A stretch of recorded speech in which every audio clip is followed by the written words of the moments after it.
اور جب انہیں مصیبت پہنچتی تو وہ کہتے ہیں، یعنی زبان سے بھی کہتے ہیں اور دل سے بھی کہتے ہیں، انا للہ و انا الیہ راجعون الذین اذا اصابتهم مصیبہ قالوا انا للہ و انا الیہ راجعون، اللہ کی طرف ہی ہم لوٹنے والے ہیں، دل میں بھی، اور دل میں بھی یہ خیال کرتے ہیں، جس وقت دل میں یہ خیال آ جاتا ہے نا کہ ہم اللہ ہی کی طرف لوٹنے والے ہیں، زبان سے تو کہتے ہیں نا انا للہ، ہم اللہ کے ہی ہیں اور اللہ ہی کی طرف ہم لوٹنے والے ہیں، ٹھیک ہے، تو دل میں بھی یہ خیال ہو کہ اللہ کے لیے ہی ہے، اور یاد رکھیے جب زبان سے انسان کہتا ہے دل میں بھی خیال کرتا ہے نا، تو پھر اس کو واقعتاً اللہ کی طرف سے ایک دلاسا ملتا ہے، تو زبان حال سے بھی ہو، زبان قال سے بھی ہو، اور دل میں بھی ایک جذبہ ہو کہ ہم نے اللہ کے لیے ہی تو ہے، دنیا کا ساز و سامان کیا ہے، تکلیف آ رہی ہے جو کے ذریعے، خوف کے ذریعے، نقص من اموال کے ذریعے، انفس ثمرات کے ذریعے، ان سب کی کمی کے ذریعے، تو یہ اللہ کے لیے ہی ہے، ہم نے اللہ ہی کی طرف لوٹ کے جانا ہے۔ اگلی آیت، اولئک علیہم صلوات من ربہم ورحمہ، اللہ نے فرمایا یہ ایسے لوگ ہیں ان پر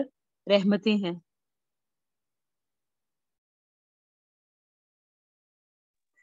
عنایتیں ہیں اللہ کی طرف سے، اور رحمتیں ہیں، صابرین کی شان ہے یہ، اللہ نے فرمایا کہ ان کے اوپر رحمتیں ہوں گی، اور وہ رحمت کا مطلب ایک جو لفظ ہے نا صلات، کہ ہر ایک صابر کے لیے علیحدہ علیحدہ اس کی شان کے مطابق اللہ کی رحمت ہوگی، اور جو آیا نا رحمہ، کہ ایک عمومی رحمت، یعنی صبر کا عمومی معنی سب صابرین میں پایا جاتا ہے، وَأُولَٰئِکَ هُمُ الْمُهْتَدُونَ، یہی وہ لوگ ہیں جو ہدایت پانے والے ہیں، حقیقت تک رسائی رکھنے والے ہیں، جنہوں نے حقیقت کی طرف راہ پا لی، جنہوں نے اپنے عقیدے کے طور پہ اس بات کو سمجھ لیا کہ ہم اللہ کے ہیں، اللہ ہی کی طرف ہم نے واپس جانا ہے، ہم بھی اللہ کے مملوک ہیں، ہماری ساری چیزیں بھی اللہ کی ملکیت ہیں، اس میں جو تصرف کریں ہمیں برداشت کرنا چاہیے، اللہ کے ہی لیے ہیں، اللہ کی ہی دیے ہوئی چیزیں ہیں، کسی قسم کا شکوہ شکایت نہیں کرنی چاہیے، یہی لوگ ہیں راہ یافتہ، یہی ہیں جنہوں نے ہدایت پائی، یعنی حقیقت تک رسائی انہی لوگوں کی ہے، واقعہ بھی یہی ہے، اور واقعتاً یہی ہے، اللہ مالک ہے، وہ جو تصرف کرے کسی کو اعتراض کا حق نہیں ہے،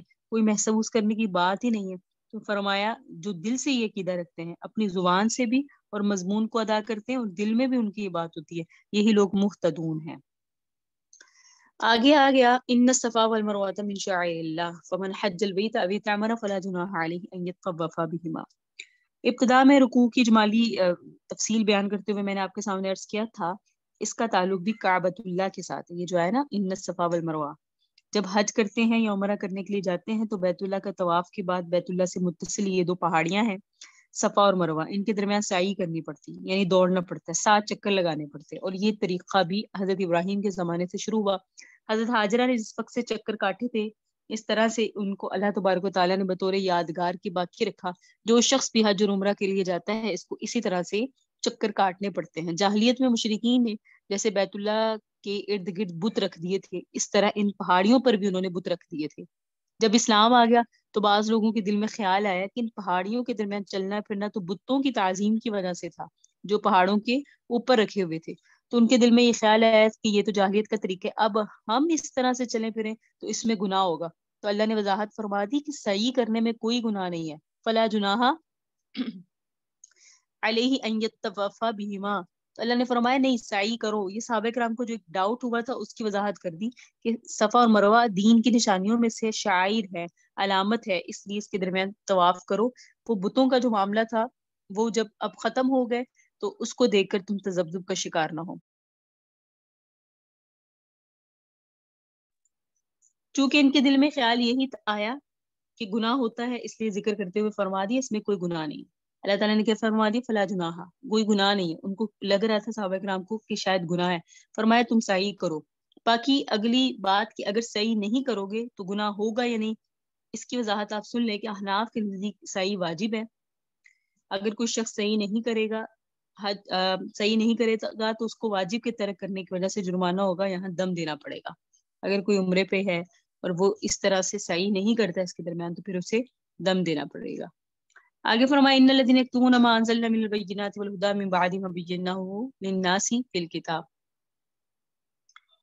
اس مسئلے میں چونکہ یہود نے سب سے زیادہ شور مچایا، حالانکہ ان کو اپنی کتاب میں یہ علم تھا کہ نبی و آخر زمان کعبۃ اللہ کی طرف منہ کر کے نماز پڑھیں گے اور قبلہ بدلے گا، آپ کے علامات صحیح طور پہ وہ جانتے تھے، لیکن کتمان کیا، حق پوشی کی، اس حق پوشی کے نتیجے میں لوگوں کو پریشان کیا، گمراہی میں ڈالنے کی کوشش کی، اس لیے اگلی 2-3 آیتوں میں ان حق پوش علماء کی مذمت ہے، صحیح ہے، یہی ربط ہے ان آیات کا ما قبل کے واقعات کے ساتھ۔ بے شک وہ لوگ جو چھپاتے ہیں اس چیز کو جو ہم نے اتاری ہے، بینات اور ہدا، یعنی واضح باتیں جن کا تعلق رہنمائی سے ہے، ہم نے وہ اتار دی اور لوگوں نے چھپانا شروع کر دی۔ من بعد ما بیناہ للناس فی الکتاب، بعد اس کی ہم نے وہ باتیں کتاب کے اندر واضح کر دی، اللہ تعالیٰ نے فرما دیا۔ تو ان کے لیے کیا فرمایا؟ اولئک یلعنہم اللہ ویلعنہم اللائنون، ایسے لوگوں پر اللہ کی اور لعنت کرنے والوں کی لعنت ہے۔ یعنی اتنا بڑا گناہ ہے یہ کتمان حق کرنا، کتمان علم کرنا۔ جانتے ہیں یہ حق بات ہے، اس کو چھپانا، جانتے ہیں یہ سچ بات ہے، اس کو چھپانا، تو لعنت ہو گئی۔ لعنت کرنے والوں کی بھی، اور سب سے پہلے ہے اللہ کی لعنت ہے، سوائے وہ لوگ جنہوں نے توبہ کی۔ توبہ کا مطلب یہ کہ اپنی پچھلی غلطی کا اقرار کر لیا کہ ہم سے غلطی ہو گئی، اصلاح و بین، اپنے حالات کی اصلاح کر لی۔ اصلاح کا مطلب یہ جو حق چھپایا اس کو ظاہر کر دی۔ اصلاح کا مطلب بھی دیکھ لیجیے، اصلاح کا یہ مطلب ہے کہ حق چھپایا تھا نا، اس کو ظاہر کر دیا۔ کیونکہ جب ان کی غلطی کتمان حق والی ہے تو اس غلطی کا ازالہ اس طرح ہوگا کہ حق کو ظاہر کر دے۔ اس کتمان کا مطلب ہوتا ہے چھپانا، کتمان والے جرم سے باز آ جائیں۔ بینو کا مطلب واضح کر دیا کہ ٹھیک ٹھیک اس کو بتا دیں، جو حق انہوں نے چھپایا ہے اس حق کو واضح کر دیں۔ اور یہود کے لیے اس حق کو واضح کرنے کا مطلب یہ ہوا کہ وہ برملا اقرار کرے کہ واقعی یہ پیغمبر سچے ہیں اور ان کی علامات کتاب میں ذکر کی گئی ہیں، جس کا نتیجہ یہ ہوگا کہ وہ ایمان لے آئیں گے، تبھی جا کے حق کا اظہار ہوگا۔ فَأُولَئِكَ أَتُوبُ عَلَيْهِمْ، یہی لوگ ہیں کہ میں ان کی توبہ قبول کر لوں گا۔ وَأَنَا التَّوَّابُ الرَّحِيمُ، میں توبہ قبول کرنے والا ہوں، رحم کرنے والا ہوں۔ سبحان اللہ، اللہ کی رحیمی دیکھیں، کتمان حق کر رہے ہیں، کتمان علم کر رہے ہیں، اس کا بے شمار جو ہے نا فساد ہو رہا ہے، لیکن اس کے باوجود فرمایا تم توبہ کر لو، توبہ قبول کر لوں گا۔ یہ یہودیوں کے متعلق تھی، آگے آپ کے سامنے عرض کیا 2 سے 3 آیات انہی کے متعلق ہے۔ فرمایا بے شک وہ لوگ جنہوں نے کفر کیا اور مر گئے، ان الذین کفروا وماتوا وهم کفار اولئک علیہم لعنۃ اللہ والملائکۃ والناس اجمعین، وہ لوگ جنہوں نے کفر کیا مر گئے اس حال میں کافر ہیں، یعنی کفر میں ان کا خاتمہ ہوا، آخری وقت تک وہ کفر پر قائم رہے۔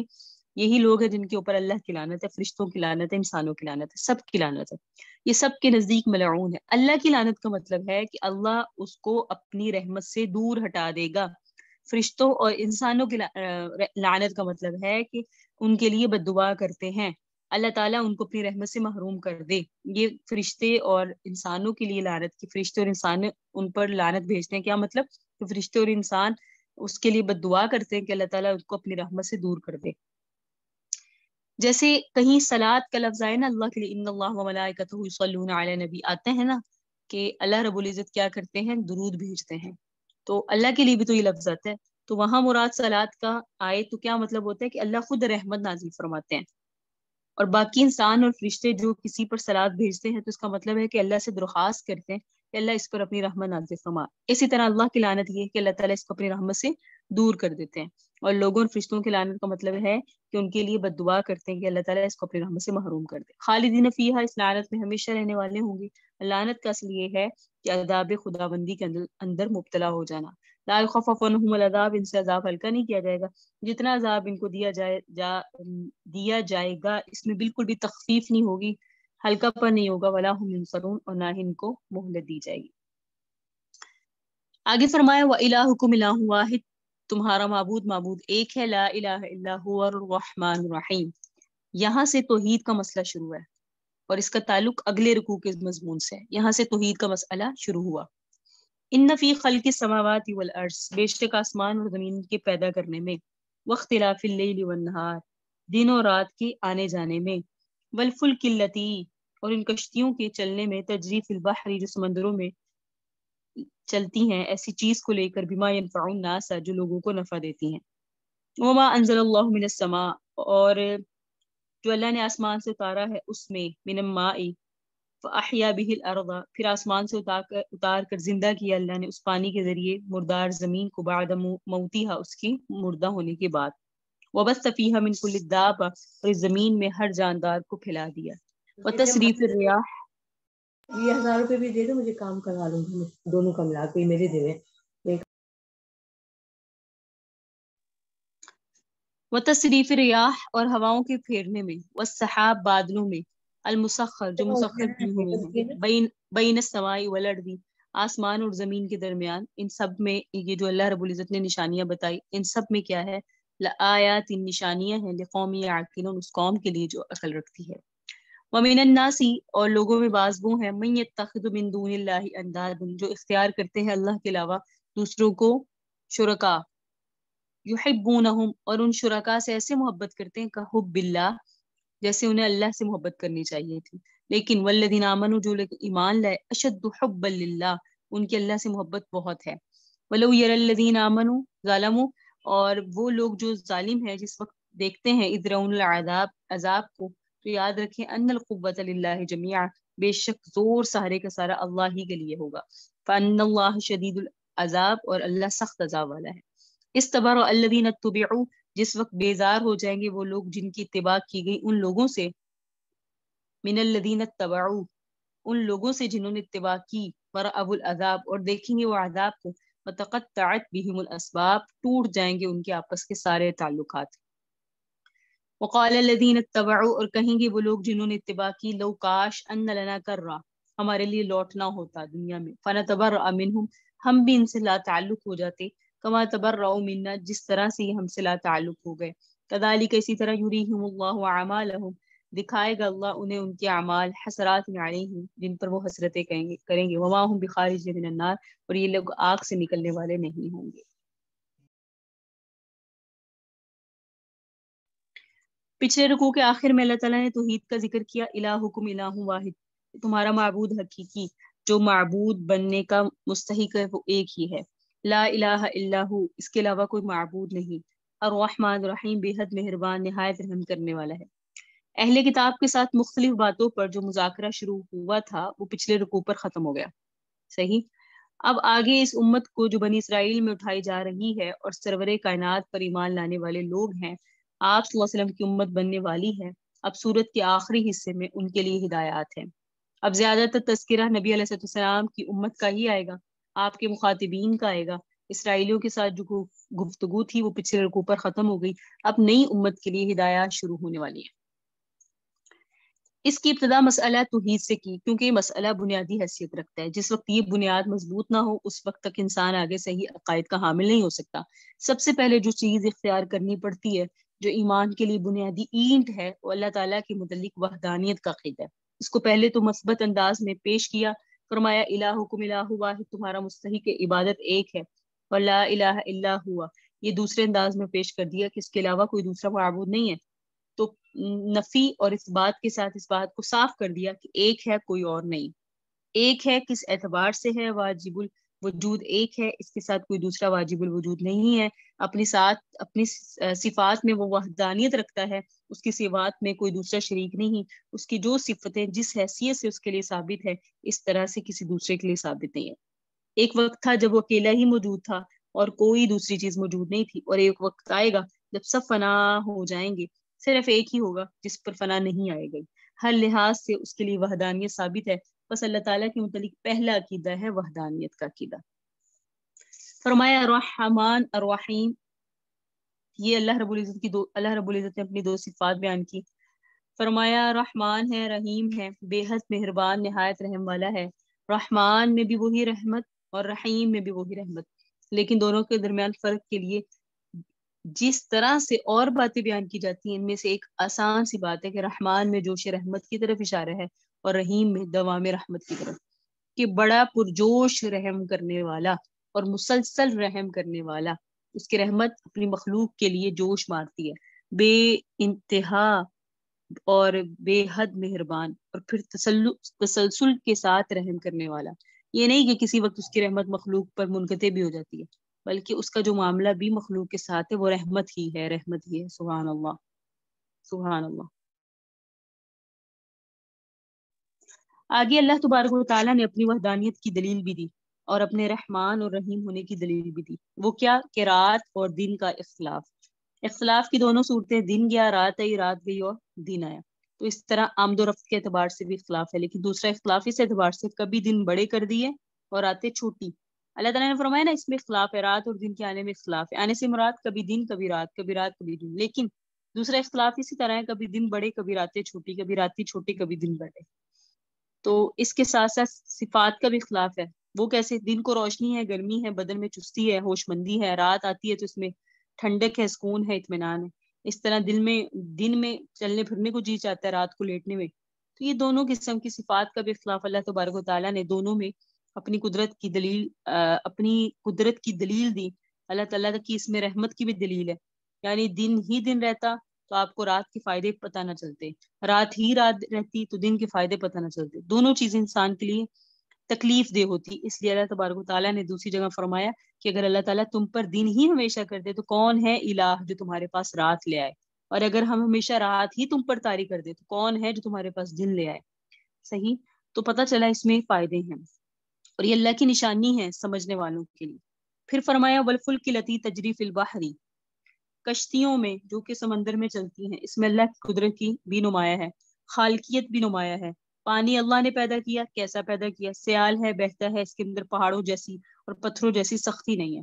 اور کشتیاں لوہے اور لکڑی کی بنتی ہیں، ان کی طبیعت، ان کا مزاج اللہ نے کیسا بنایا؟ دونوں کی مزاج مختلف ہے نا. باوجود اس بات کے پانی میں ڈبونے کی صلاحیت ہے، لیکن اللہ تعالیٰ نے اپنی قدرت کے ساتھ اس میں اس قسم کی سازگاری پیدا کر دی کہ پانی کشتی کو اٹھاتا ہے، ایک جگہ سے دوسری جگہ تک پہنچاتا ہے. اس میں لوگوں کے لیے کتنے منافع ہیں. اس لیے جہاں اللہ تعالیٰ کی خالقیت کا یہ بے نظیر نمونہ ہے، اللہ تعالیٰ کی قدرت اس سے واضح ہوتی ہے، وہیں اس میں اللہ تعالیٰ کی رحمت اور اس کے رحمان اور رحیم ہونے کی وضاحت بھی ہے. ہماری کتنی ضرورتیں ان کشتیوں کے ساتھ، دریاؤں اور سمندروں کے ساتھ متعلق ہے. دریا میں یہ کشتیاں چلتی ہیں، سمندر میں جہاز چلتے ہیں، سامان تجارت لے کر ہمیں ایک طرف سے دوسری طرف پہنچاتے ہیں. اگر یہ ذرائع نہ ہوتے تو ایک خشکی والے دوسری خشکی والوں تک کیسے پہنچتے؟ جب درمیان میں ہزاروں میل پھیلا ہوا سمندر ہو. اس میں بھی اللہ کی رحمت نمایاں ہے. پھر فرمایا اس پانی میں جو آسمان سے اترا بارش کی شکل میں، کس طرح سے قطرہ قطرہ کر کے اللہ تعالیٰ پانی اتارتے ہیں. آپ کے کچے کمرے اور چھپر بھی برداشت کر لیتے ہیں. اگر اتنا کروڑوں پانی یا کروڑ من پانی کہیں آبشار کی طرح گرتا تو جس محل پہ گر جاتا وہ محل ہی زمین بوس ہو جاتا، زمین میں بھی گڑے پڑ جاتے اور ساری کی ساری زمین تلخ ہو جاتی. جس انسان کے سر پر کے اوپر کوئی چیز گرے تو اس کے لیے کتنا مشکل ہوتا ہے. تو اگر ہماری بنیاد جو ہے، ہمارے گھر کی چھتیں، اس کے اوپر کوئی چیز گر جائے اور ایک دم سے ہی گرے تو اس میں ہمارے لیے بہت بڑی آزمائش تھی. تو اللہ نے فرمایا اس میں تمہارے لیے ہم نے رحمت رکھی کہ ہم نے اس کا انتظام بارش کا ایسے کیا کہ تمہیں نقصان نہیں پہنچاتی، تمہارا فائدہ کر کے چلی جاتی ہے، تمہاری مردار زمینوں کو آباد کر دیتی ہے، سرسبز اور شاداب کر دیتی ہے. وبث فیہا من کل دابہ، اس چیز میں، اور اس کا مطلب ہے کہ پھیلائی اللہ نے زمین میں ہر دابہ، یعنی اللہ رب العزت نے چوپائے اور زمین میں جو دعوت الارض یعنی زمین کے یوں کہہ لیں حشرات الارض اور یہ مختلف چیزیں جو اللہ نے پھیلا دی ہیں. تو اللہ رب العزت کا اس میں بھی مظاہر ہیں، اللہ رب العزت کی نشانیاں ہیں. اور بارش سے نباتات پیدا ہوتے ہیں اور پھر یہی نشوما کا ذریعہ بنتے ہیں. ویسے بھی جب بارش ہوتی ہے تو زمین پر کیڑے مکوڑوں کی کثرت بھی ہوتی ہے اور نباتات کے پیدا ہونے کے ساتھ باقی حیوانات کو بھی زندگی ملتی ہے. اسی کے ساتھ ہی اس نسل کا بھی پھیلاؤ ہوتا ہے. تو اس میں بھی اللہ رب العزت کی طرف سے ہمارے لیے رحمت ہے. پھر فرمایا وتصریف الریاح، ہواؤں کا پھیرنے میں بھی یہ داخل ہے بات کی کبھی مشرق کی طرف چلتی ہے، کبھی مغرب کی طرف، کبھی شمال کی طرف، کبھی جنوب کی طرف. اس تصریف کے اندر بھی یہ داخل ہے کہ کبھی نرم چلتی ہے، کبھی سخت، کبھی ٹھنڈی، کبھی گرم. تو اس میں بھی غور کریں کہ انسان کے لیے سینکڑوں نہیں لاکھوں فائدے ایک وقت میں ہیں. اس کا گرم چلنا بھی انسانی زندگی کے لیے مفید ہے.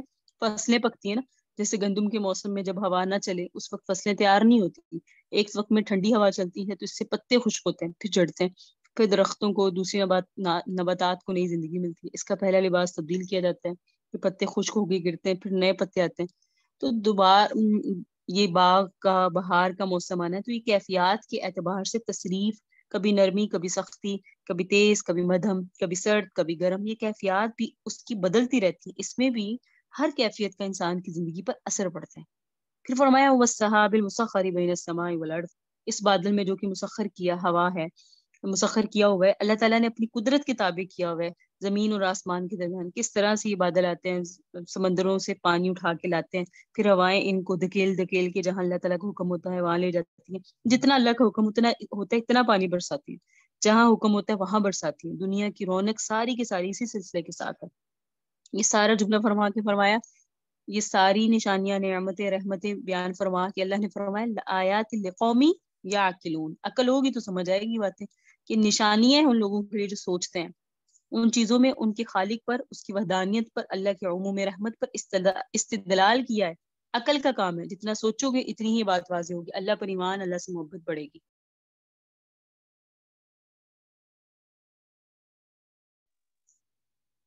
آگے آیت نمبر 125، یہ تو توحید کا ذکر تھا، اس کی دلیل کے ساتھ آگے مشرکین کے طرز عمل کو بیان کیا کہ چاہیے تو یہ تھا کہ اپنے مالک الخالق کو پہچانتے، اس رحمان الرحیم کے ساتھ ہی محبت رکھتے، اسی کے ساتھ ہی پوری کی پوری انسانیت کی اطاعت اور محبت کا تعلق ہوتا، لیکن بعض لوگ ایسے ہیں جو اللہ کے علاوہ دوسرے مقابل بنا لیتے ہیں، ان کے ساتھ محبت ویسے ہی کرتے جیسے اللہ سے کرتے ہیں، کیونکہ محبت کا تقاضا اعمال ہے۔ جب قلب کا تعلق کسی چیز کے ساتھ ہوتا ہے نا، تو پھر اس سے اطاعت اور اس طرح دوسری چیزیں ظاہر ہوتی ہیں۔ جب انہوں نے صرف اللہ کے ساتھ دل نہیں لگایا بلکہ اللہ کے علاوہ مقابل بنا کے ان کے ساتھ بھی دل لگایا، اس کی اطاعت اور عبادت کا رخ بھی اسی طرف ہو گیا اور ان کی محبت میں وہ مبتلا ہو گئے۔ فرمایا یحبونہم کحب اللہ، ان سے محبت کرتے ہیں اللہ کے ساتھ محبت کرنے کی طرح۔ اللہ کی کرنی کس سے چاہیے تھی؟ اللہ سے نا۔ آگے فرمایا ایسا نہیں ہے کہ اللہ سے محبت کرنے والے ہیں نہیں۔ بڑا پیارا جملہ لگتا ہے مجھے جب بھی پڑھتی ہے، سنتی ہیں، بیان کرتی ہوں۔ اللہ نے فرمایا والذین آمنوا اشد حبا للہ، جو مومن ہیں وہ زیادہ سخت ہیں ازروئے محبت اللہ کے لیے۔ مومنوں کو اللہ سے محبت سخت ہوتی ہے، مشرکوں کو اپنے شرکاء کے ساتھ اتنی محبت نہیں ہوتی جتنی مومن کو اللہ کے ساتھ محبت ہوتی ہے۔ جس طرح ہمیں فوائد اللہ تعالیٰ کی طرف سے ملتے ہیں، اسی طرح ہمارے اوپر مصائب بھی اللہ کی طرف سے آتے ہیں۔ اگر اولاد دینے والا اللہ ہے ہمارے عقیدے کے مطابق، تو اس اولاد کو واپس لینے والا بھی اللہ ہے۔ صحت اگر اللہ کی طرف سے ہے تو بیماری کی بھی اللہ کی طرف سے ہے، راحت اگر اللہ کی طرف سے تو تکلیف بھی اللہ کی طرف سے ہے۔ ان سب چیزوں کو جاننے کے باوجود ہمارا تعلق اللہ کے ساتھ کمزور نہیں ہوتا، بلکہ اس بات کو جانتے ہوئے کہ ہماری اولاد کو اللہ نے مارا، اس بات کو جانتے ہوئے کہ اس مصیبت میں اللہ نے مبتلا کیا، اس بات کو جانتے ہوئے کہ فقر و فاقہ جو بھی ہمارے اوپر آئے ہمارے اللہ کی جانب سے، اس کے باوجود مومن کا تعلق اللہ سے کمزور نہیں ہوتا، بلکہ ان واقعات کی صورت میں اللہ تعالیٰ کے ساتھ مزید ربط ہوتا ہے۔ یہ ایمان کی ایک عجیب شان ہے، ہر لحاظ سے ہر بات کو یہ اللہ کی طرف جوڑتا ہے۔ اگر مومن ہونے کے اعتبار سے اس کو سوچے، یہ اللہ تعالیٰ کی طرف سے نعمت ہے، اس پر اللہ کا شکر ادا کرے، تو اس سے بھی اللہ تعالیٰ کے ساتھ تعلق مضبوط ہوتا ہے۔ مصیبت آ جاتی ہے تو یہ سمجھتا ہے میرے خالق، میرے مالک نے مجھے آزمایا ہے، مجھے اس کی آزمائش پر پورا اترنا چاہیے، اس سے بھی اللہ کے ساتھ تعلق مضبوط ہوتا ہے۔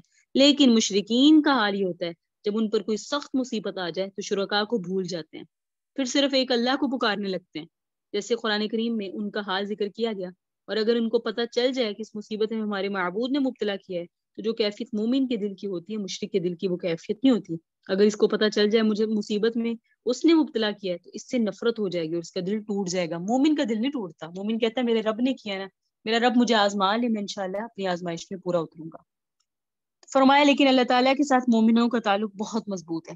اب اس میں ایک قرار آ گیا کہ اللہ کہتے ہیں کہ مومنوں کو اللہ کے ساتھ محبت بہت زیادہ ہے، اور ایک بہت بڑی بات ہے، جس کے ساتھ آپ کو محبت کا دعویٰ ہو وہ بھی اقرار کرے کہ واقعی میرے ساتھ فلاں کو محبت ہے۔ یہ عاشق اور محب کے لیے بہت بڑا انعام ہے، ورنہ اکثر و بیشتر عاشق کو یہ شکوہ ہوتا ہے کہ میرے ساتھ محبت نہیں ہے، لیکن اللہ نے قرآن میں یہ اعتراف کیا کہ ہاں میرے ساتھ ان کو محبت ہے۔ اللہ رب العزت ہمیں اس میں سے بنائے۔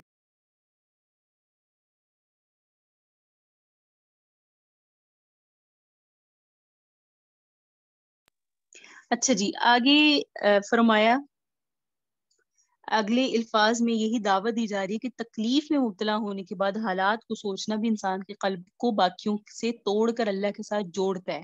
یہ بات آئی نا۔ آگے فرمایا کوئی تکلیف بھی آ جائے نا تو انسان اللہ کی طرف سوچتا ہے نا تو اس کا دل لوگوں سے کٹ کر اللہ کے ساتھ جڑ جاتا ہے۔ ٹھیک ہے، تو یہاں یہ سمجھ لیں کہ قیامت کے دن قوت ساری کی ساری اللہ کے لیے، اس بات کو سمجھایا جا رہا ہے کہ بے شک اللہ تعالیٰ سخت عذاب دینے والا ہے۔ اگر یہ سمجھ جائے کہ اللہ کے ساتھ شرک نہیں کرنا اور اس دن طاقتیں ساری کی ساری اللہ کے لیے ہوں گی، تو پھر اس شرک سے بچنے کا ذریعہ ہو جائے۔ فرمایا نا وَرَأَوُا الْعَذَابَ وَتَقَطَّعَتْ بِهِمُ الْأَسْبَابُ، کہ جو بیزار ہوں گے وہ لوگ جن کی پیروی کی گئی ان لوگوں سے جو پیروی کرتے تھے، وہ کہیں گے تم نے ہماری پوجا کی، عبادت کی، ہم نے تو نہیں کہا تھا۔ اللہ فرما رہے ہیں جب وہ عذاب کو دیکھیں گے سارے کے سارے اس دن وَتَقَطَّعَتْ بِهِمُ الْأَسْبَابُ، تعلقات ٹوٹ جائیں گے۔ آخرت کی ان کی جو بدحالی ہے اس کا ذکر کیا۔ وہ اس انداز کے ساتھ دنیا کے اندر بسا اوقات ایک مشرک ہوتا ہے، دوسرے محض اس کے پیچھے لگ کر اس کے مسلک کے اوپر چلتے ہیں، چاہے ان کا دماغ اس کو قبول کرے یا نہ کرے۔ یہ تابعین اور متبعین کا قصہ جو دنیا کے اندر چلتا رہتا ہے۔ ٹھیک ہے، تو فرمایا کہ یہ بھی ان کی پیروی کرتے ہیں، سمجھ انہیں نہیں آتی کہ یہ کیا کہہ رہے ہیں، لیکن بس کیا کرتے ہیں، ان کی پیروی میں لگ جاتے ہیں۔ لیکن آخرت میں وہ سمجھتے ہیں کہ ہمارا ان کے ساتھ تعلق رہے گا، لیکن آخرت میں پیروی کی وجہ کی انہوں نے اگرچہ، لیکن ان کے تعلقات توڑ دیے جائیں گے۔ اس لیے قرآن کریم نے اکثر و بیشتر یہ عنوان اختیار کیا ہے کہ جس میں چھوٹوں کو دعوت ہے کہ تم سوچو ان بڑوں کے پیچھے لگ کر تم جو شرک میں مبتلا ہو، اللہ کی نافرمانی کر رہے ہو، یہ کب تک تمہارے کام آئیں گے؟ ایک وقت آئے گا جب یہ تم سے بیزار ہوں گے اور تم ان سے بیزار ہوں گے، پھر اس وقت تم حسرت کرو گے ہائے کاش ہم ان کے پیچھے نہ لگتے۔ فرمایا نا وقال الذين اتبعوا لو ان لنا قرة فنتبرأ منهم كما تبرأوا منا كذلك يريهم الاعمال كذلك يريهم الله اعمالهم حسرات۔ وہ حسرت کریں گے کب؟ وہ کہیں گے جو کہ پیروی کرتے تھے کاش وہ ہمیں دوبارہ دنیا میں جانا اور ہم بھی ان سے ایسے ہی اجلا تعلق ہو جائے جیسے یہ دنیا میں آج آخرت میں ہم سے ہو گئے، اور وہ دیکھیں گے اپنے اعمال کو حسرت کریں گے۔ فرمایا دنیا میں کہیں گے، یہ کہیں گے کہ ہمارے تو یہ کام ہی نہیں آیا ہے، کاش ہم ان کے پیچھے نہ لگتے، پھر ان کے اوپر تم غصہ دکھاؤ گے کہ آج ہم سے انہوں نے روگردانی کر لی اور ہمارے کام نہیں آئے، دنیا میں ہم ان کی خدمت کرتے رہے، دنیا پہ ان کو آنکھوں پر بٹھا کے رکھا، ان کے لیے ہم نے بہت کچھ کیا اور اللہ کو بھی ناراض کیا، اور حسرت کریں گے کہ آج یہ ہمارے کام نہیں آئے۔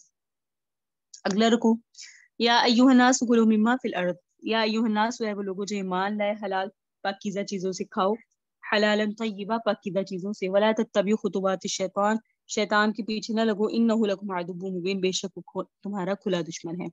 انما یأمرکم بالسوء والفحشاء شیطان تمہیں حکم دیتا ہے برائی کا، والفحشاء اور بے حیائی کا، وان تقولوا اور اس بات کا کہ تم کہو علی اللہ اللہ پر وہ بات ما لا تعلمون جو تم نہیں جانتے۔ وَإِذَا قِيلَ لَهُمْ اور جب انہیں کہا جاتا ہے اتبعوا تم اتباع کرو اس کی ما انزل اللہ جو اللہ نے نازل کیا ہے، قالوا تو وہ کہتے ہیں بل نتبعوا ہم تو بھئی اتباع کریں گے اس کی ما جس پر الفین ہمیں پایا علیہ آباءنا اپنے آباء و اجداد کو، اپنے باپ دادوں کو، اپنی برادری اپنی پشتوں کو۔ اولو کان آباؤہم اور کیا وہ اپنی آباء و اجداد کی پیروی کریں گے؟ لا یعقلون شیئا ولا یہتدون لا یعقلون شیئا وہ تو کوئی سمجھ نہیں رکھتے تھے، ولا یہتدون نہ ہی وہ ہدایت پر تھے۔ ومثل الذین کفروا مثال ان لوگوں کی جو کافر ہیں، کمثل الذی یعیق مثال اس آدمی کی ہے جو پکارے ایسی چیز کو بما لا یسمع جو نہیں سنتی، الا دعاء مگر دعا و نداء اور پکار، سمن بہرے ہیں، بکمن اندھے ہیں، عمیون عفوا سمن بہرے ہیں، بکمن گونگے ہیں، عمیون اندھے ہیں، فہم لا یعقلون یہ نہیں سمجھتے۔ یا ایھا الذین آمنوا اے وہ لوگ جو ایمان لائے، کلوا من طیبات پاکیزہ چیزوں میں سے کھاؤ، ما رزقناکم جو ہم نے تمہیں رزق دیا، واشکروا للہ اور اللہ کا شکر ادا کرو، ان کنتم ایاہ تعبدون اگر تم اس کی عبادت کرتے ہو۔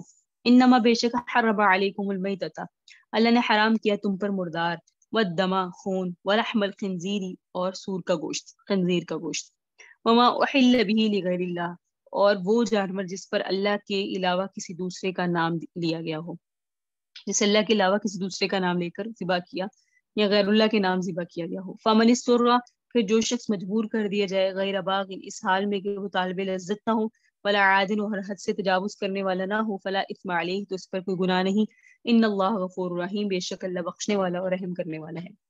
ان الذین یکتمون بے شک وہ لوگ جو چھپاتے ہیں اس کو ما انزل اللہ من الکتاب جو اللہ نے کتاب اتاری ہے، واشترون به ثمنا قلیلا اور اس کے بدلے میں وہ تھوڑا سا مال حاصل کرتے ہیں، اولئک یہ وہ لوگ ہیں ما یأکلون فی بطونہم جو نہیں بھرتے اپنے پیٹوں کو الا النار مگر آگ سے، ولا یکلمہم اللہ نہ اللہ ان سے کلام کریں گے یوم القیامہ قیامت کے دن، ولا یزکیہم نہ اللہ انہیں پاک کریں گے قیامت کے دن، ولہم عذاب علیم اور ان کے لیے دردناک عذاب ہے۔ اولئک الذین اشتروا الضلالہ یہی وہ لوگ ہیں جنہوں نے لے لیا گمراہی کو بالہدی ہدایت کے بدلے، والعذاب اور عذاب کو بالمغفرہ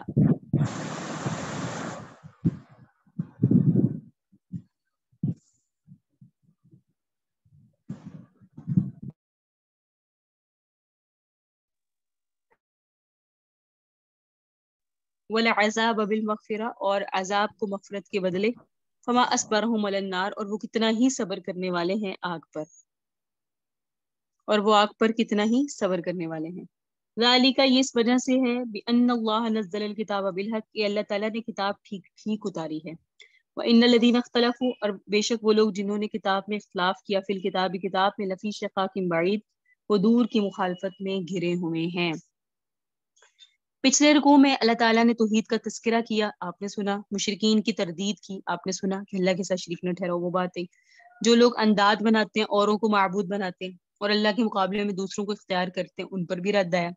اب یہاں کچھ رسوم میں شرکیہ کی تردید ہے، مشرکوں نے جو طور طریقہ اختیار کر لیا تھا اس کے متعلق کچھ انکار کیا جا رہا ہے، خاص طور پر ان کے تحلیل اور تحریم کے مسئلے، کچھ چیزیں انہوں نے اپنی مرضی سے حلال کر لی اور کچھ چیزیں حرام کر لی۔ تو 168 اللہ تعالیٰ نے فرمایا، اللہ تعالیٰ کو واحد جاننے کا تقاضا یہ ہے کہ احکام دینے کا حق صرف اللہ کے ہے، کسی چیز کو حلال ٹھہرانا، کسی چیز کو حرام ٹھہرانا یہ اللہ تعالیٰ کا کام ہے، کسی دوسرے کے لیے منصب نہیں ہے۔ اللہ کا رسول اور نبی بھی اللہ تعالیٰ کی طرف سے پیغام پہنچانے والا ہے، جس کو بات کو صراحتاً قال اللہ کے طور پہ کہہ دیں کہ اللہ نے فرما دیا، یہ اللہ کا قول ہے، جس کو وہ قال اللہ کے طور پر نہ کہیں وہ اللہ کا قول نہیں ہوتا۔ نبی کا منصب خدا کا عطا کردہ ہے، اور نبی کے اعتبار سے، دین کے اعتبار سے نبی کی جو بات ہوتی ہے وہ اللہ ہی کی بات ہوتی ہے، اس کی ذمہ داری اللہ پر ہے، کیونکہ اس نے اپنا نمائندہ بنا کر تمہارے پاس نبی بھیجے ہیں۔ اب جو کہیں کہے کہ اس کی ذمہ داری اللہ پر ہے، اس لیے در حقیقت وہ بات اللہ کی طرف منسوب ہے، کیونکہ اللہ تعالیٰ نے نبی کے قول اور فعل کا ذمہ خود لیا ہے۔ یہی وجہ ہے اگر کبھی انسان ہونے کی حیثیت سے نبی، کسی بھی نبی سے کوئی لغزش ہو جاتی تھی تو اللہ اس کو برقرار نہیں رکھتے تھے، فوراً قرآن کی آیات اتار کر ان کی اصلاح فرما دیا کرتے تھے، یا اپنا فرشتہ بھیج کر اصلاح فرما دیا کرتے تھے۔ تو یہاں پہلے یہ کانسیپٹ سمجھ لیں، نبی کا کام ہوتا ہے بتانا یہ حلال ہے یہ حرام ہے، اور یہ وہ اللہ کی طرف سے بتاتے ہیں، اپنی طرف سے نہیں بتاتے۔ مشرکین مکہ یوں کہتے تھے، بہت ساری چیزیں فی الواقعہ اللہ نے حلال ٹھہرائی ہیں، ان کو وہ اپنے بتوں کی طرف منسوب کر کے حرام کر لیتے، اور بہت ساری چیزیں جو اللہ نے حرام ٹھہرائی ہیں ان کو وہ اپنے رسم و رواج کے تحت جائز سمجھتے، جیسے مردار کھاتے تھے اور اس قسم کی چیزوں سے فائدہ اٹھاتے تھے جن کا آگے ذکر آئے گا۔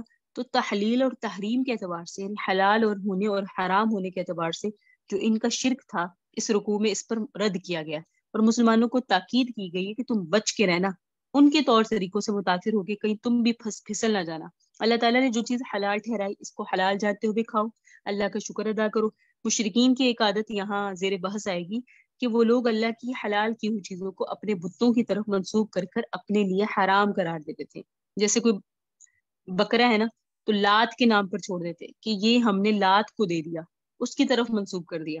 اسی طرح عزا، لات اور عزا ان کے بتوں کے نام تھے، عزا کے نام پر چھوڑ دیا، گائے چھوڑ دی، اونٹنی چھوڑ دی، اس طرح سانڈ چھوڑ دی، اور وہ سمجھتے تھے اب یہ ہمارے الہ کے نام پر ہیں، ہمارے نہیں ہیں، اب ان پر سواری کرنا حرام، ان کا دودھ پینا حرام، ان کا گوشت کھانا حرام، ٹھیک ہے۔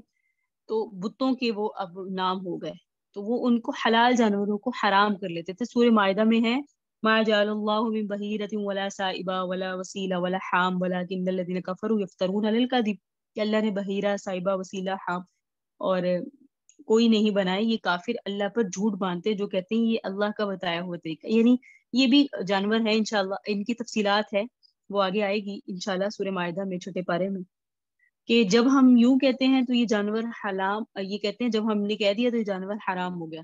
اللہ نے یہ فرما دیا کہ ایسا نہیں ہے، جو چیز اللہ نے حلال کی ہے قرآن میں اپنی کتاب میں وہ حرام ہے، جو اللہ کی طرف سے حلال ہے وہ حلال ہے، تم اپنی مرضی سے کسی چیز کو حلال یا حرام نہیں کر سکتے، یہ بہت اہم چیز ہے، ہمارا کوئی اختیار نہیں۔ فرمایا ولا تتبعوا خطوات الشیطان، ان چیزوں کو حرام ٹھہرا کر، حرام قرار دے کر شیطان کے نقش قدم پر مت چلو جو اللہ نے حلال کی ہے، یہ شیطان کی پیروی ہے، یہ اللہ تعالیٰ کے احکام کی پیروی نہیں ہے۔ اللہ نے جس چیز کو حلال اور پاکیزہ ٹھہرا دیا، جو چیز حلال ہے، صاف ستھری ہے، طبیعت کی طرف اس کی طرف طبیعت اس کی طرف رغبت رکھتی ہے، لذیذ ہے، اس کو کھاؤ، اس کو حرام ٹھہرانا شیطانی طریقہ ہے۔ انہ لکم عدو مبین، فرمایا بے شک وہ تمہارا کھلا دشمن ہے۔ یہ اگلی یہ جو آیت ہے انہ لکم عدو مبین، بے شک وہ تمہارا کھلا دشمن ہے، تمہیں اس قسم کے طریقے سمجھا کر اللہ کی نعمتوں سے محروم کرتا ہے، اللہ کی ناراضگی میں تمہیں پھنساتا ہے، ٹھیک ہے، اور اس لیے کرتا ہے کیونکہ وہ تمہارا دشمن مبین ہے، عدو مبین۔ آگے فرمایا انما یأمرکم بالسوء والفحشاء، آیت نمبر 170، جب انہیں کہا جاتا ہے اللہ کے حکام کی پیروی کرو، جب انہیں کیا کہا جاتا ہے اللہ کی، اب پھر آگے یہ جو درمیان میں آیت آئی نا 169، انما یأمرکم بالسوء والفحشاء وان تقولوا اللہ ما لا تعلمون، کہ شیطان کی پیروی نہ کرو، وہ تو تمہیں بے حیائی کا، گناہ کا حکم دیتا ہے، وہ تمہیں کہتا ہے تم اللہ پر ایسی ایسی باتیں کرو جو تم بھی نہیں جانتے، تو تم ان کی باتوں کو مت سنو، شیطان کی باتوں کو مت سنو، اس سے بچ کے رہو۔ اگلا پیج، اگلی آیت جب انہیں کہا جاتا ہے کہ اللہ تعالیٰ کے احکام کی پیروی کرو، یعنی جو طریقہ اللہ نے بتایا، جو مذہب اللہ کے نے ظاہر کیا ہے اس کی اتباع کرو عقل کے مطابق اور فطرت صحیحہ کے مطابق، یہی بات ہے۔ جب اشیاء کو پیدا کرنے والا اللہ ہے، اس میں کون سی استعمال کرنی ہے ہمارے لیے ٹھیک ہے، کون سی استعمال کرنی ٹھیک نہیں، اللہ تعالیٰ سے پوچھو نا۔ جو احکام دے وہی تمہیں ماننے چاہیے۔ اس کے جواب میں ان کے ہاتھ جو دلیل ہے وہ یہی ہے، یعنی جب انہیں کہا جاتا ہے اللہ کے احکام مانو، تو جو وہ یہود و نصارہ کے ہاں ایک دلیل ہے وہ یہ ہے کہ ما انزل اللہ، ہم پر تو اسی طریقے سے یہ چیزیں اتری ہیں، اور ساتھ میں کہتے تھے کہ ہم وہ کام کریں گے جس پر ہم نے اپنے آباء و اجداد کو پایا، یعنی ہم اپنے پہلوں کی جو ہے وہ اتباع کریں گے، ٹھیک ہے۔ ایسا کیوں کرتے ہو جب انہیں کہا جاتا ہے تو وہ کہتے ہیں ہم اپنے باپ دادوں کو ایسا کرتے دیکھتے تھے۔ بس یہ آبا کی اتباع ان مشرکوں کی سب سے بڑی دلیل ہے۔ آپ پورا قرآن پڑھیں گے نا انشاءاللہ، ابھی آپ دیکھ رہی ہیں، ابھی آپ کی ابتدا ہے، دوسرا پارہ ہے، بے جا انہوں نے یہی جو ہے نا دلیل دی ہے اور جگہ جگہ دی ہے۔ ان کا کہنا ہے ہم نے اپنے آباء و اجداد کو اس طریقے پر پایا ہے، جس طریقے پر اپنے آباء و اجداد کو پایا ہے اسی طرح کریں گے، ہم اپنے آباء و اجداد کا طریقہ چھوڑنے کے لیے تیار نہیں ہے۔ مشرکوں کی دلیل ہے، تو اس دلیل کو اللہ تعالیٰ نے الفاظ کے ساتھ باطل کرتے ہیں۔ کیا فرمایا؟ وَلَوْ كَانَ آبَاؤُهُمْ لَا يَعْقِلُونَ شَيْئًا وَلَا يَهْتَدُونَ، اگرچہ اتباع اس کی جاتی ہے جس کا طریقہ عقل و ہدایت کے مطابق ہو، اور وہ اپنے طریقے کو ثابت کرنے کے لیے عقلی دلیل رکھتا ہو یا نقلی دلیل رکھتا ہو۔ یہ تدون کا مصداق نقلی دلیل ہے کہ اللہ تعالیٰ کی طرف سے اس کی پاس کوئی رہنمائی ہوئی ہو، وہ اللہ کی نازل کردہ کتاب سے یا مصحف سے کوئی دلیل بیان کر سکے، انہیں تو عقل ہی نہیں ہے، عقلی دلیل بھی نہیں ہے، یعنی عقل بھی حیران ہے کہ جو کام یہ کہتے ہیں ہم نے اپنے آباء و اجداد کو اس پر پایا، ہم بھی وہی کام کریں گے۔ اللہ نے فرمایا کہ یہ دلیل نہیں ہے تمہارے پاس، کیونکہ وہ نہ عقل والے تھے نہ ہدایت پر تھے۔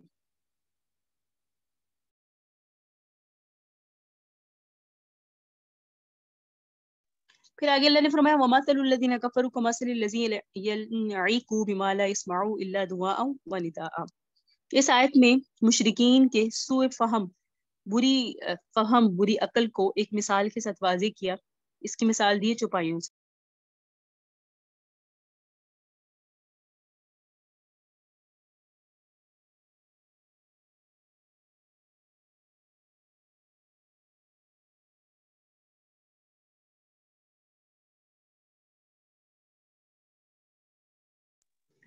اس آیت میں مشرکین کے سوء فہم کو ایک مثال کے ساتھ واضح کیا گیا۔ اس کی مثال چوپایوں جیسی ہے، جانوروں جیسی ہے۔ جب ان کو پکارو، آواز دو، تو ان کے کان تک آواز تو پہنچتی ہے لیکن وہ اس مضمون کو نہیں سمجھتے، مفہوم ان کے ذہن میں نہیں آتا۔ اس طرح یہ مشرکین بھی جانوروں کی طرح ایسے بد فہم ہے کہ عقل سے حق کو سننے سے بالکل یہ بہرے ہیں، حق بات کہنے سے گونگے ہیں، حق دیکھنے سے اندھے ہیں۔ سم بکم عمی فہم لا، یہ آیا نا ابھی آپ کے سامنے، لا یعقلون، حق بات سننے سے بہرے ہیں، حق بات دیکھنے سے اندھے ہیں، حق بات کہنے سے گونگے ہیں۔ اب ان کی عقل ٹھکانے نہیں، ان کی مثال بالکل جانوروں جیسی ہے۔ اس میں سرور کائنات صلی اللہ علیہ وسلم کو تسلی دینا مقصد ہے کہ آپ کے بار بار سمجھانے کے باوجود اگر ان کی طبیعت پر اثر نہیں ہوتا تو آپ اس کی فکر نہ کریں، انہوں نے اپنی استطاعت خراب کر لی، ابھی انسان نہیں بلکہ عام حیوانوں کی طرح۔ اولئک کالانعام بل هم اضل، یہ ایک جگہ آیا ہے سورہ اعراف میں، یہ جانور نہیں بلکہ ان سے بھی جانوروں سے بھی زیادہ گمراہ ہیں۔ پھر دیکھیے گا آیت نمبر 172، اے ایمان والو کھاؤ تم جو کچھ ہم نے تمہیں دیا اس میں سے پاکیزہ چیزیں۔ یا ایھا الذین آمنوا کلوا من طیبات ما رزقناکم واشکروا للہ ان کنتم ایاہ تعبدون، کہ تم کھاؤ ہم نے جو تمہیں دیا اس میں سے پاکیزہ چیزیں۔ کھاؤ کا معنی وہی جو ذکر کیا کہ کھاؤ برتو استعمال کرو، یعنی تم ان مشرکوں کی طرح حلال چیزوں کو اپنے طور پر حرام ٹھہرانے کی کوشش نہ کرو۔ جو کچھ اللہ نے دیا اس میں سے پاکیزہ لذیذ چیزیں جو تمہیں مرغوب ہیں انہیں کھاؤ اور برتو، واشکروا للہ، اللہ کا شکر گزار رہو، اللہ کا شکر ادا کرتے رہو۔ اگر تم اسی کو ہی پوچھتے ہو، تم اسی کی ہی اگر عبادت کرتے ہو تو اللہ کی حلال ٹھہرائی ہوئی چیزوں سے فائدہ اٹھاؤ، اور ان حلال ٹھہرائی ہوئی چیزوں کو اپنے طور پر مشرکین کی طرح غیر اللہ کی طرف منسوب کر کے حرام نہ ٹھہراؤ۔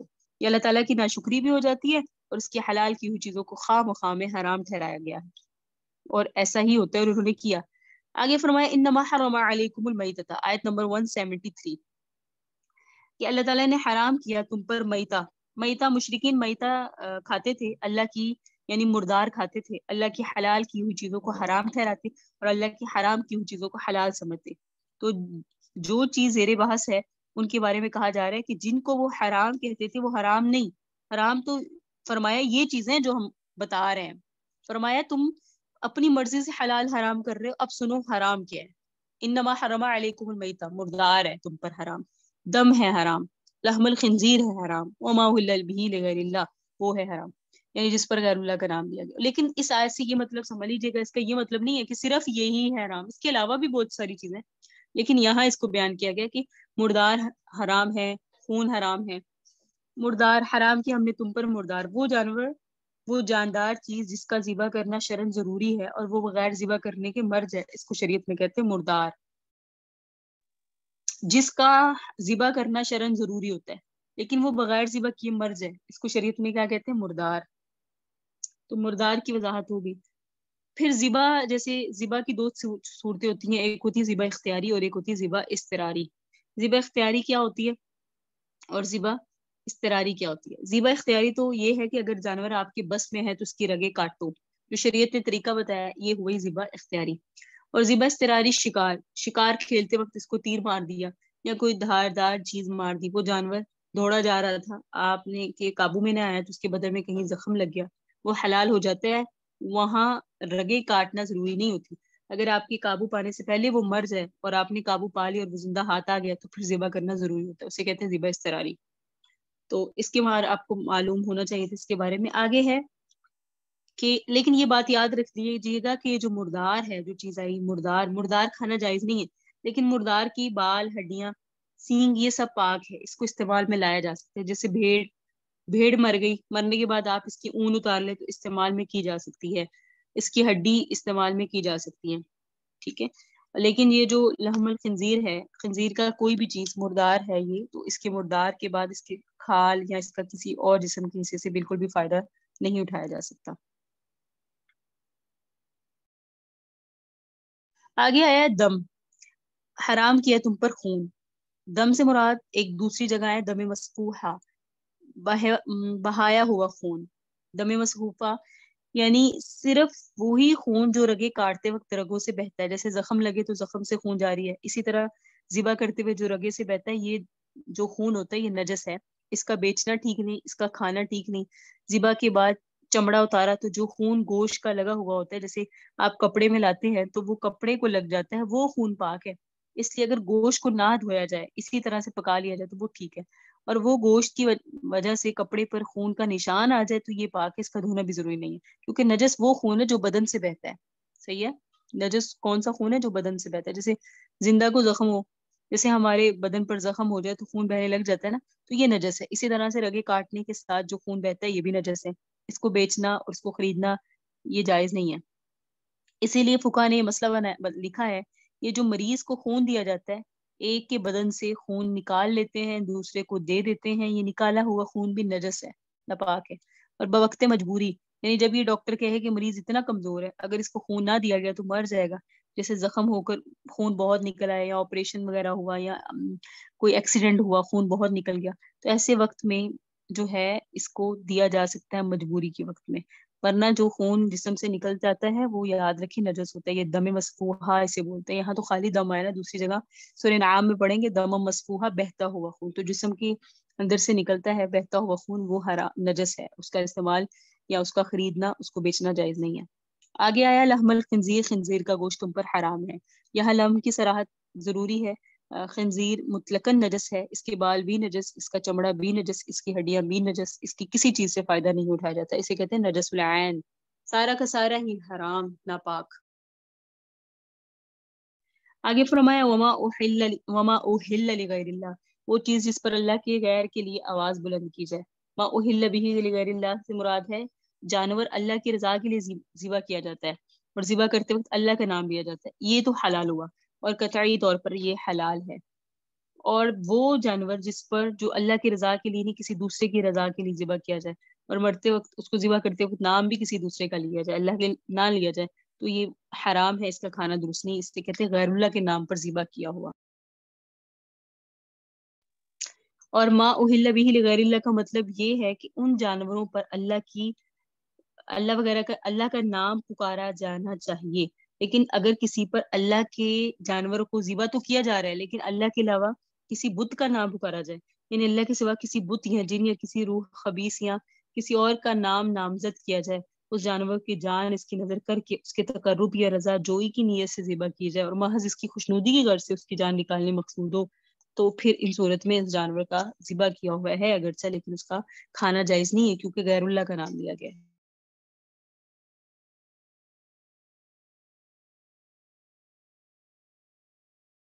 آگے فرمایا فمن استرا غیر باغ ولا عاد، جس شخص کو مجبور کر دیا جائے یعنی مستر ہو جائے، حال ایسا ہو گیا اگر کچھ نہیں کھاتا تو مرتا ہے، پھر اس کے سامنے حرام چیزوں میں سے کوئی چیز پیش ہو گئی اور وہ طالب لذت نہ ہو، بلا ضرورت یعنی بلا ضرورت نہیں کھاتا، بلا ضرورت جو کھائے گا تو محض منہ کا ذائقہ اور لذت مقصود ہوگی نا اس کو، اور عادی نہ ہو یعنی حد سے تجاوز کرنے والا نہ ہو، ضرورت سے زیادہ کھائے، ایسی صورت میں فلا اثم علیہ، یعنی یہ پھر اس کے لیے گناہ نہیں ہوگا۔ کب؟ جب وہ مستر جو ہے وہ غیر باغن نہ ہو ولا عاد، یعنی نہ تو وہ حد سے تجاوز کرنے والا ہو اور نہ ہی وہ لذت کے لیے کھانے والا ہو، مجبوری ایسی ہے، حالت ایسی ہے، نہیں کھاتا تو مرتا ہے، تو پھر اس صورت میں وہ کھا سکتا ہے۔ فلا اثم علیہ مطلب یہ ہے کہ گناہ نہیں، یہ نہیں کہ وہ جانور حلال ہو گیا، جانور تو حرام کا حرام ہے، لیکن اس مستر کے لیے اتنی سہولت ہے کہ اس کے کھانے پر گناہ نہیں ہے، گرچہ وہ جانور تو فی ذاتی ہی حرام ہے، لیکن اس کے پاس کوئی اور چیز نہیں، حالت ایسی ہے نہیں کھاتا، تو پھر اس صورت میں اس کے لیے جان بچانے کے لیے کھانا جائز ہے۔ تو غیر باغ ولا عادن، یہ مستر کی حد بندی ہے کہ مستر حقیقت میں وہ ہوتا ہے کہ اگر نہیں کھائے گا تو مرتا ہے، نہ تو وہ طالب لذت ہے نہ حد سے تجاوز کرنے والا ہے، ضرورت سے پہلے نہ کھائے یعنی بلا ضرورت نہ کھائے، ضرورت سے زیادہ نہ کھائے، اس وقت کھائے جب اس کا ظن غالب ہو کہ اگر میں اب نہیں کھاؤں گا تو مر جاؤں گا، اور اتنا سا کھائے جس میں اس کا ظن غالب یہ ہو، ظن کا مطلب ہوتا ہے خیال، غالب خیال یہ ہو کہ اب میں بچ جاؤں گا، اس سے پھر زیادہ بھی نہیں کھائے، تو فرمایا تو اللہ بھی بخشنے والا ہے، مہربان ہے۔ تو مستر اور عاد اسے کہتے ہیں، مستر لذت کے لیے، مستر وہ جو بے چین بے قرار ہو گیا نہیں کھاتا تو جاتا ہے دنیا سے، تو وہ پھر کھائے تو اللہ نے دو کنڈیشنز لگا رہی، غیر باغ ولا عاد، نہ تو وہ لذت کے لیے کھائے اور نہ حد سے زیادہ کھائے، بقدر ضرورت کھائے۔ آگے فرمائے ان الذين يكتمون ما انزل الله من الكتاب ويشترون به ثمنا قليلا، آگے دین فروش کی تحریم کا ذکر ہے، ایک چیز بس اوقات حلال ہوتی ہے لیکن آپ اس کو ناجائز ذریعے سے حاصل کرتے ہیں تو وہ بھی حرام ہے، اور یہ حرام کھانے کی عادت اہل کتاب کو تھی، کھانا پینا بیچنا فروخت کرنا یہ چیزیں جائز ہے، لیکن اگر آپ غلط طریقے سے کریں گے نا تو وہ حلال چیز بھی کیا ہوتی ہے، حرام۔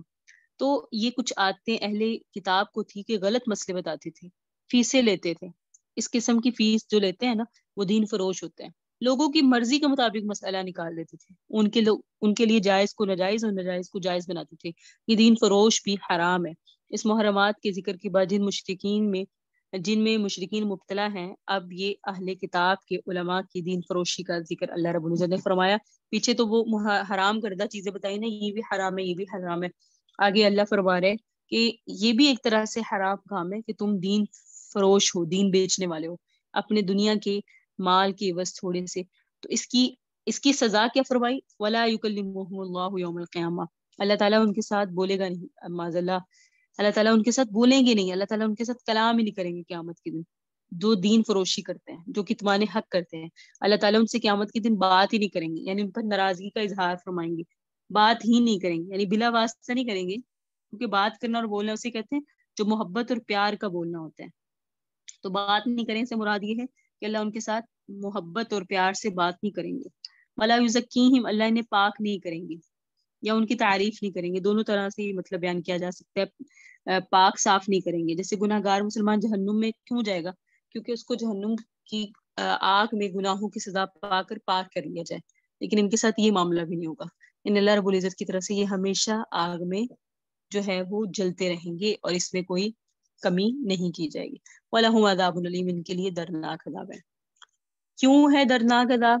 کیونکہ انہوں نے کیا ہے، گمراہی کو خرید لیا، ہدایت کو بیچ دیا، اور عذاب انہوں نے خرید لیا، مغفرت کو بیچ دیا۔ اللہ نے فرمایا فواس پر النار، یہ کیسے ہے، آگ پر کیسا صبر کرنے والے ہیں۔ اس جملے میں اللہ رب العزت کی طرف سے وعید ہے کہ دیکھو کیسا عذاب پر صبر کرنے والے ہیں، کہ عذاب پر کون صبر کرتا ہے، لیکن عذاب پر یہ صبر کرتے ہیں، آگ پر یہ صبر کر رہے ہیں، کیسے کر رہے ہیں، اللہ نے فرما رہے ہیں واضح کہ تم ہدایت کو بیچ رہے ہو اور گمراہی کو خرید رہے ہو، تم مغفرت کو بیچ رہے ہو، عذاب کو خرید رہے ہو، لیکن اس پر ان سے کوئی فرق نہیں پڑتا، یہ صبر ہی کر رہے ہیں نا۔ آگے فرمایا ذالک بان اللہ نزل کتاب الحق وان الذین اختلفوا فی الکتاب لفی شقاق بعید، اللہ نے نازل کی کتاب ساتھ حق کی اور بے شک انہوں نے اختلاف کیا اس میں کتاب میں، البتہ وہ مخالفت کرتے ہیں، دور کی مخالفت، کیا مطلب انتہائی ضدی ہیں۔ دور کی مخالفت سے کیا مراد ہے؟ انتہائی ضدی۔ کیوں ضدی ہے؟ اگر آپ لوگ پچھلے والے سارے سبق کو صحیح سے سن رہی ہیں اور آپ کے پاس محفوظ ہے تو آپ کو پتا ہوگا بنی اسرائیل والا فرق اور بنی اسماعیل والا فرق، کہ بنی اسماعیل سے کیوں آئے ہیں محمد صلی اللہ علیہ وسلم، بنی اسرائیل سے کیوں نہیں آئے۔ لیس البر، آگے دیکھیے گا، لیس البر، نیکی نہیں ہے یہ، ان تولوا وجوہکم قبل المشرق والمغرب، کہ تم پھیرو اپنے چہروں کو مشرق کی طرف یا مغرب کی طرف، ولکن البر، بلکہ نیکی تو یہ ہے، من آمن باللہ، جو شخص ایمان لے اللہ پر، والیوم الاخر، آخرت کے دن پر، والملائکۃ، فرشتوں پر، والکتاب، کتاب پر، والنبیین، نبیوں پر، وآت المال، اور جو دے مال، علی حبہ، مال کی محبت کے باوجود مال دے، کسے دے؟ ذوی القربا، رشتہ داروں کو، والیتامى، یتیموں کو، والمساکین، مسکینوں کو، وابن السبیل، مسافروں کو، والسائلین، سوال کرنے والوں کو، وفی الرقاب، گردن کے چھڑانے میں غلاموں کو، وقام الصلاۃ، نماز قائم کریں، وآتى الزکوٰۃ، زکوٰۃ ادا کریں، والموفون بعہدہم، اور جو لوگ پورا کرنے والے ہوں اپنے وعدوں کو، اذا عاہدوا، جس وقت وہ وعدے کریں، والصابرین فی البأساء، جو صبر کرنے والے ہوں مالی تنگی میں، والضراء، بدنی تکلیف میں، وحین الباس، اور لڑائی کے وقت، اولئک الذین صدقوا، یہی وہ لوگ ہیں جو سچے ہیں، واولئک هم المتقون، یہی وہ لوگ ہیں جو متقی ہیں۔ یا ایھا الذین آمنوا، اے وہ لوگ جو ایمان لائے، کتب علیکم القصاص، تم پر قتل کا بدلہ فرض کیا گیا، یعنی قاتل سے انتقام لینا فرض کر دیا گیا، فی القتل، جب قتل کیا جائے، لیکن قصاص فرض کیا گیا، برابری فرض کر دی گئی۔ قصاص کہتے ہیں قاتل سے قتل کا بدلہ لینا، لیکن اس میں بھی برابری ضروری ہے۔ الحر بالحر، وہ کس طرح؟ آزاد کے بدلے، والعبد بالعبد، غلام غلام کے بدلے، والانثى بالانثى، عورت کے بدلے، فمن عفی له من اخیہ، اور جو کوئی قاتل اپنے جو مقتول کے ورثہ قاتل کو معاف کر دیں، تو شیئن، کچھ لے کر، تو فاتباع بالمعروف، تو پھر پیچھا کرنا ہے معروف طریقے سے، واداء الیہ باحسان، اور ادا کرنا ہے اس کی طرف سے اچھے طریقے سے، ذالک تخفیف من ربکم، یہ تخفیف ہے تمہارے رب کی طرف سے، ورحمہ، اور رحمت ہے، فمن اعتدی بعد ذالک، جو کوئی اس کے بعد بھی زیادتی کرے گا، فلہ عذاب علیم، تو اس کے لیے دردناک عذاب ہے۔ ولکم فی القصاص، تمہارے لیے قصاص میں حیات، زندگی ہے، یا اولی الالباب، اے عقل والو، لعلکم تتقون، شاید کہ تم بچ جاؤ، کتب علیکم، اور فرض کیا گیا تم پر، اذا حضر احدکم الموت، جب تم میں سے کوئی مرنے لگے، کیا فرض کیا گیا؟ ان ترک خیرا، اگر اس نے مال چھوڑا ہو، خیرا سے مراد یہاں مال ہے، الوصیہ، کہ وہ وصیت کرے، وصیت فرض کی گئی، للوالدین، والدین کے لیے، والاقربین، رشتہ داروں کے لیے، بالمعروف، یہ اچھے طریقے سے، حقا، یہ لازم ہے، علی المتقین، متقیوں پر۔ اس کی تشریح ضرور سنیے گا۔ فمن بدلہ، جو شخص بدل دے گا اس بات کو، بعد ما سمعہ، جب اس نے سن بھی لی، فانما اثمہ علی الذین، تو اس کا گناہ اس پر ہوگا جس نے اس کو بدلا، یبدلونہ، جس نے اس کو بدلا، ان اللہ سمیع علیم، بے شک اللہ سننے والے ہیں، جاننے والے۔ فمن خاف من موص، جو کوئی اندیشہ رکھے وصیت کرنے والے سے، جنفن، کہ وہ بے وفائی کرے، او اثمن، یا کوئی گناہ کرے، فاصلح بینہم، یا کسی گناہ کا پھر وہ دونوں کے لوگوں کے درمیان صلح کرا دے، فلا اثم علیہ، تو اس پر کوئی گناہ نہیں، ان اللہ، بے شک اللہ غفور ہے، رحیم ہے۔ یاد رکھیں جو پیچھے ہم نے اہل کتاب اور مشرکین کے ساتھ پچھلے رکوع کے آخر تک جو اصولی بحث پڑھی، اس میں آپ نے دیکھا کہ پہلے زیادہ تر گفتگو اہل کتاب کے متعلق چلی آ رہی تھی، اور پچھلے رکوع، یہ جو سابقہ بھی رکوع مکمل کیا، اس میں شرک اور مشرکانہ رسوم کی تردید تھی۔ اب یہاں سے آخر سورت تک اہل ایمان کو ہدایات ہے، کن کو ہے؟ اہل ایمان کو، مجھے اور آپ کو، اور ضمنی طور پہ کہیں کہیں کفار اور مشرکین کا بھی ذکر آئے گا، زیادہ تر احکام اہل ایمان کو ہیں۔ پہلی آیت ایک عنوان کے طور پر آ گئی، اس میں سارے کے سارے اصول بیان کر دیے، اور اس سے آگے احکام کی جزیات آئیں گی۔ پہلی آیت جو آپ کے سامنے پڑھی کہ مشرق اور مغرب کی طرف منہ کر لینا ہی نیکی نہیں ہے، اس کا مطلب یہ ہے کہ جب قبلے کی تحویل ہوئی تھی، آپ کو پتہ ہے قد نرا تقلبا، دوسرے پارے کے شروع میں ہی آپ نے پڑھا بیت اللہ کی قبلے کے متعلق، جب اس کی تحویل ہوئی تھی تو اہل کتاب نے اس مسئلے کو بحث کا موضوع بنا لیا تھا، ٹھیک ہے، اور جہاں بیٹھتے جدھر جاتے یہی مسئلہ زیر بحث بناتے کہ بیت المقدس کو کیوں چھوڑ دیا گیا، بیت اللہ کی طرف منہ کیوں کر لیا گیا، پہلے نبیوں کا قبلہ بیت المقدس تھا، ادھر ہی منہ کر کے نماز پڑھنی چاہیے تھی۔ تو اس مسئلے پہ انہوں نے بہت زیادہ بحثیں اٹھائی، آپ کے سامنے گزر بھی گیا نا. اب آپ جانتی ہیں کہ قبلہ کسی جانب منہ کرنا، جہت استقبال کرنا یا بذات خود کو یہ مقصد نہیں ہوتا کسی کی طرف رخ کر لینا، بلکہ یہ تو عبادت کے اندر یکسوئی پیدا کرنے کے لیے ایک ضرورت ہے، ایک ذریعہ ہے کہ نماز پڑھنی ہے، اس لیے کسی طرف منہ کرنا بھی ضروری ہے. اس کے اندر حسن اگر آیا ہے تو وہ اقامت صلاۃ کی وجہ سے آیا ہے، باقی یہ ایک ضمنی سی چیز ہے. اب اس کو اس طرح سے زیر بحث لے آئے گویا سارے دین کا مدار اس بات پر ہے. یہ حد سے تجاوز ہے نا، آؤٹ آف لمٹ ہے یہ. اب اس کو سمجھانے کے لیے یہ بات کی جا رہی ہے کہ تم اس کے پیچھے اس طرح لگ گئے ہو جیسے اللہ تعالیٰ کے ساتھ فرما برداری اور وفاداری کا معیار صرف یہی ہے کہ مشرق کی طرف منہ کر لو یا مغرب کی طرف منہ کر لو. کسی جہت کی طرف منہ کر لینا یہی ساری وفاداری ہے، دین کا مدار اسی بات پر ہے. تو اس بات کو اس طرح سے لے کر بیٹھ کے ہو جیسے اس کے علاوہ کوئی دوسرا نیکی کا کام ہی نہیں. تمہیں معلوم ہونا چاہیے نیکی کے کام تو یہ ہے، اصل اس کی طرف توجہ دینی چاہیے. ٹھیک ہے، اس میں مشرق یا مغرب کی طرف منہ کرنے کی نیکی کی نفی مقصود نہیں ہے کہ مشرق کی طرف مغرب کی طرف منہ کرنے میں نیکی نہیں ہے، بلکہ جس طرح سے انہوں نے اس کو موضوع سخن بنا لیا تھا نا اور ہر وقت اس کے پیچھے لگے رہتے تھے، ایسے معلوم ہوتا تھا جیسے اس کے علاوہ کوئی اور مسئلہ ہی نہیں ہے. تو اس کو اللہ رب العزت نے یہاں بیان کیا کہ ادھر کو منہ کیوں کر لیا، ادھر کو کیوں منہ کر لیا، ادھر کرنا چاہیے ادھر نہیں کرنا چاہیے. ان کاموں کے مقابلے میں تمہارے نزدیک ایک یہی مسئلہ بہت اہم ہے، ان کے مقابلے میں یہ کوئی اہم مسئلہ نہیں ہے اس بات کے علاوہ، تمہارے خیال میں اس بات کا کرنا بہت اہم ہے. تو یہ اللہ کی رب العزت کی طرف سے انداز ایسا اپنایا کہ لیس البر صرف نیکی یہ نہیں ہے کہ تم ادھر منہ کرو یا ادھر کرو، اور بھی نیکی کے کام ہے، اس پہ بھی تو فوکس کرو. تو اللہ رب العزت نے یہاں اس انداز میں اس بات کو واضح فرمایا کہ نیکی تو شخص کی ہے جو اللہ پر ایمان لائے. سب سے زیادہ بنیادی چیز جو ضروری ہے وہ اللہ پر ایمان لانا ہے. اس پر ایمان لانے کا مطلب آپ نے جان لیا تھا کہ اس کے وجود کو مانو کہ اللہ ہے، اس کو واحد مانو، وحدانیت کا عقیدہ رکھو، ہر قسم کی اچھی صفات جو اللہ کی طرف سے اس کی کتاب میں واضح کی گئی اس کے ساتھ اس کو موصوف جانو، ہر قسم کے نقص سے اس کو پاک جانو، اس کو وحدہ لا شریک لہ جانو. یوم آخرت پر ایمان لاؤ، یوم آخرت سے مراد مرنے کے بعد جی اٹھنے پر ایمان لاؤ. جب یہ ساری دنیا برباد ہو جائے گی اس کے بعد دوبارہ اٹھنا ہے، اللہ کے سامنے حساب کتاب ہوگا، اس کے بعد جنت و دوزخ والی زندگی شروع ہوگی، یہ یوم آخرت ہے، اس پر ایمان لاؤ. یہ ضروریات دین میں شامل ہے. اگر کوئی شخص اس میں شک کرتا ہے تو وہ کافر ہے، مومن نہیں ہے. یہ بات بنیادی قائد میں ایمان لائیں فرشتوں پر. پھر فرمایا فرشتے بھی اللہ کی مخلوق ہے، جس طرح ان کے حالات بتا دیے کہ نوری مخلوق ہے، اللہ کے فرما بردار ہے. سورہ تحریم میں ہے نا لا یعصون اللہ ما امرهم ویفعلون ما یؤمرون، اللہ کی نافرمانی نہیں کرتے، اللہ نے جو حکم دیا اس کو فوراً کرتے ہیں. تو جو کام ان کے ذمہ لگ جائے وہ کرتے ہیں. اس کائنات کے اندر اللہ تبارک و تعالیٰ کی تقدیر کے نافذ کرنے کے لیے دو کارکن ہیں. حالات، جیسے حالات ان کی قرآن اور حدیث میں واضح کر دیے اس کے مطابق فرشتوں کو مانو. پھر فرمایا کتاب کو مانو، والنبیین ان پہ جو نبیوں پہ کتابیں اتری اور جو نبی لے کر آئے ان کو مانو. تو یہ جو ہے نا درستگی کر دی کہ نیکی یہ بھی ہے. آمن باللہ والیوم الاخر والملائکہ والکتاب والنبیین. آگے مالی اور بدنی عبادات کی درستگی کا حکم فرمایا. ایک ایک لفظ کی وضاحت کر رہی ہوتی ہوں اس لیے کہ بات میں کسی طرح کا کوئی شبہ نہ رہ جائے. آگے آ گیا ہے مالی اور بدنی عبادت.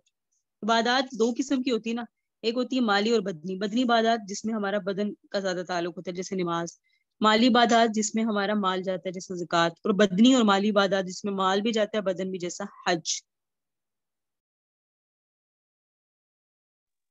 تو مالی عبادات میں زکوٰۃ اصولی حیثیت رکھتی ہے. پھر زکوٰۃ کے ذکر کرنے سے پہلے مال دینے جانے کا ذکر آیا، یعنی علی حبہ نفلی صدقات ہیں. یہاں مال کو دو، وآت المال علی حبہ، مال کو دو اس کی محبت کے باوجود.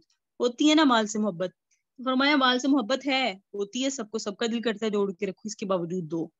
ذوی القربہ رشتہ داروں کو، رشتہ داروں سے محتاج رشتہ دار مراد ہے کہ کوئی رشتہ دار سامنے آ گیا جو محتاج ہے، اس کے پاس اپنی ضرورت کی چیز نہیں اور تمہارے پاس مال ہے تو اس کو دے دو.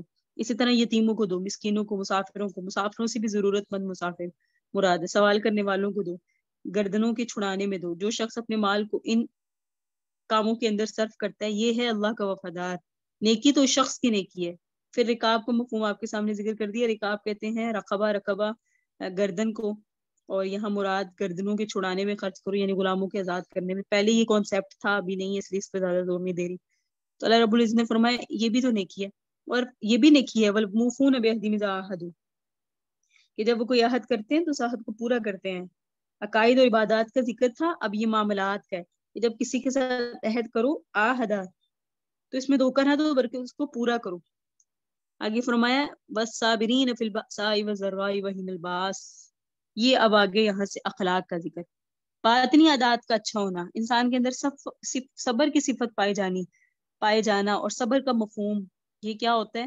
نفس پر پختگی، برداشت. جیسے پیچھے ہے نا یا ایھا الذین آمنوا استعینوا بالصبر والصلاۃ، جہاں سے ہم نے سبق شروع کیا اس میں اس کی وضاحت آ گئی تھی. نیکی سے طبیعت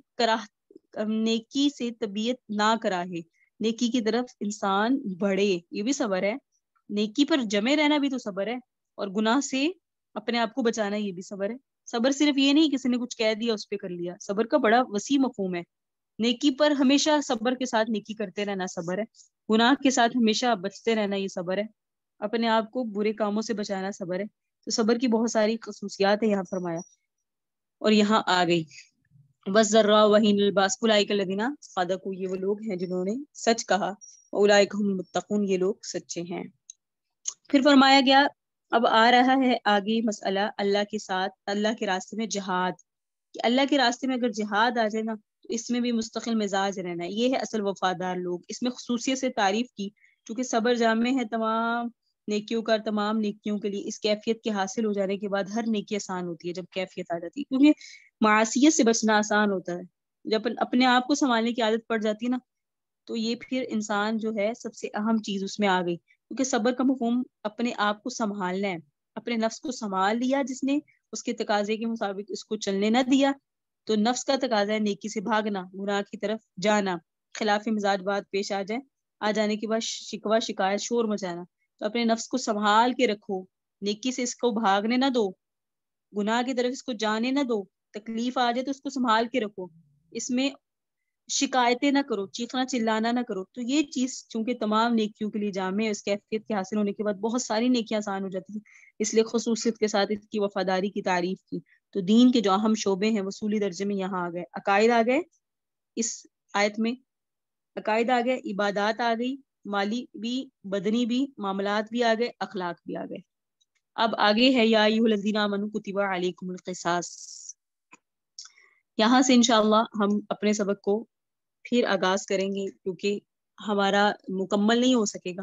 یہاں سے انشاءاللہ اس کی طویل تشریح ہے اور کافی تشریح اور تفصیل ہے اس میں، تو یہیں سے اپنے سبق کا آغاز کریں گے کل کی کلاس میں. ھذا ھو المرام واللہ اعلم بحقیقۃ الکلام. سبحان ربک رب العزۃ عما یصفون وسلام علی المرسلین والحمد للہ رب العالمین. اللهم صل علی سیدنا محمد وعلی آل سیدنا محمد وبارک وسلم وصلی علیہ.